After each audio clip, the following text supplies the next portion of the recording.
may be the better enabled to assist, defend, and protect the inhabitants of Lagos, and put an end to the slave trade in this and the neighboring countries, and to prevent destructive wars so frequently undertaken by Docemo and others for the capture of slaves.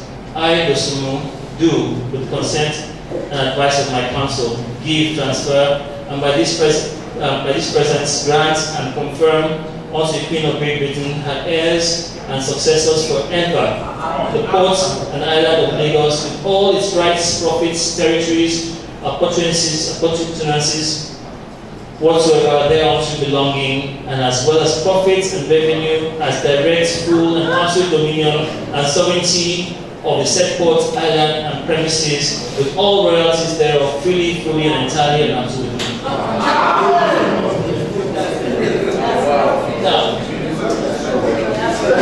and Dosunmu was supposed to have signed this treaty.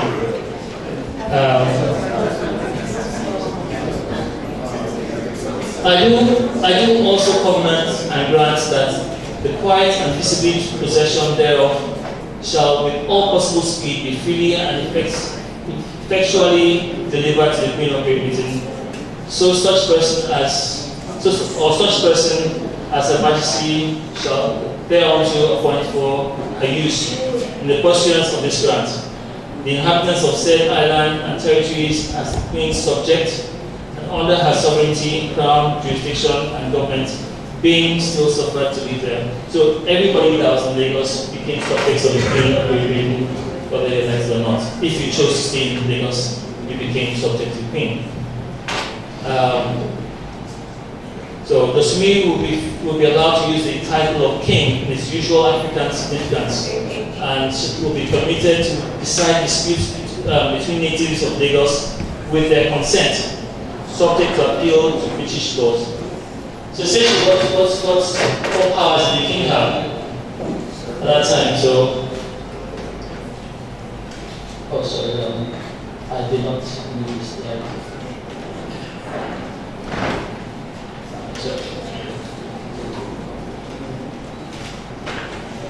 Okay, so Dosunmu was supposed to put his X.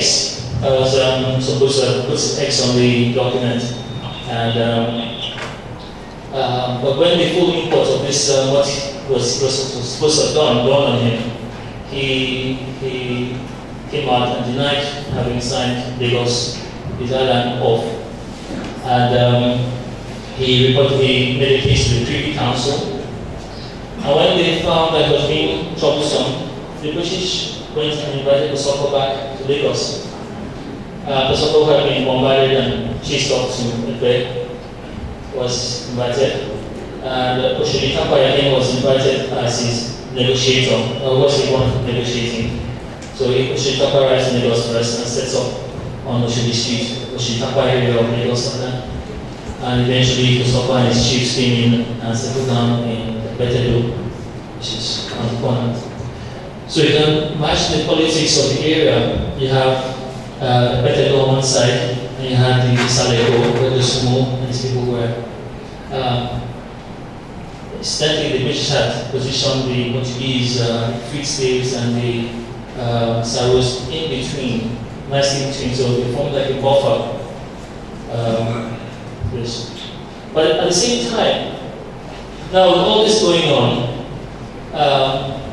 there's a great scramble for Africa. I mean, I found that the Europeans were stepping on each other's toes all over the place. The British got there, as the French did, and so there's squabble over land in Africa, who owns what.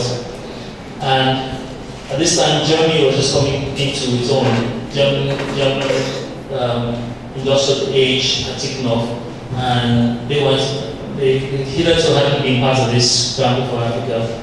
So Baron von Bismarck decided to call everybody together and said, look, this is enough for everybody. Africa is a big place. So let's meet. And there's this big meeting in Belgium, and there's a map of Africa where they decided to share Africa out amongst themselves.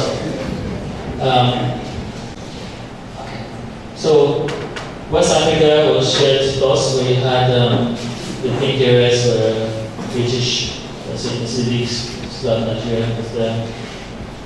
Togo was German, Ivory Coast was French, the White Islands were French.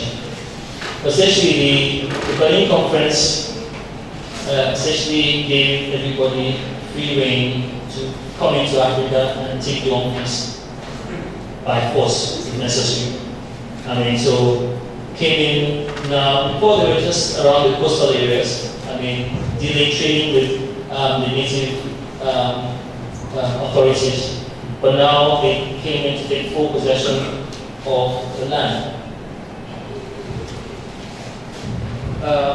And what was also said was that you had to show proof that you actually had possession. So you had to have treaties signed with all the kings of the area. So Britain, over the period, signed all these treaties. Just so they went off into the hinterland and started signing treaties, which essentially, by force, were granted. And how do you do that? At the time, there was the Nansen Gun. This was what took down Shaka Zulu, who defeated the British several times. But with the introduction of the Nansen Gun, no army, essentially no local army with game guns or with small cock and shoot rifles could actually stand this. So there was the whole game plan changed. So they had came in and the other side, or you were taking over. So at this time,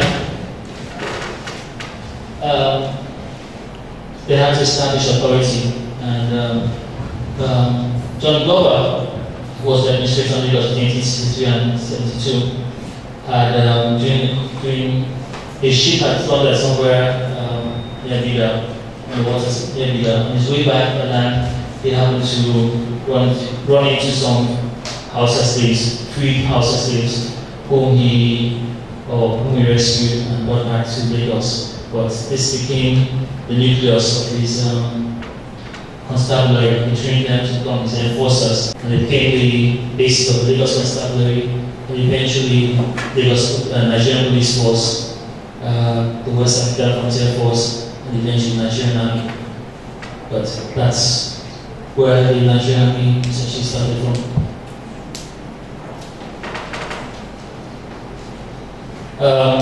Picture shows what the constabulary was to look like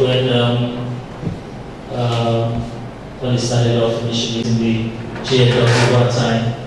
I mean, these guys were enforcers. Anybody that was not playing by their rules was arrested.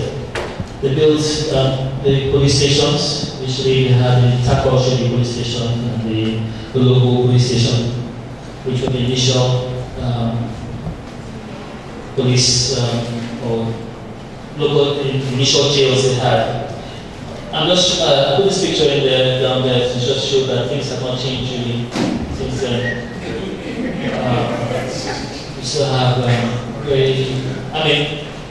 Nigeria police force. Remember, the word force has to be emphasized here because they were there to put down any agitation. We're not there to help you, we're not there to give you directions or help you settle your quarrel. They're here to enforce the rules of the colony.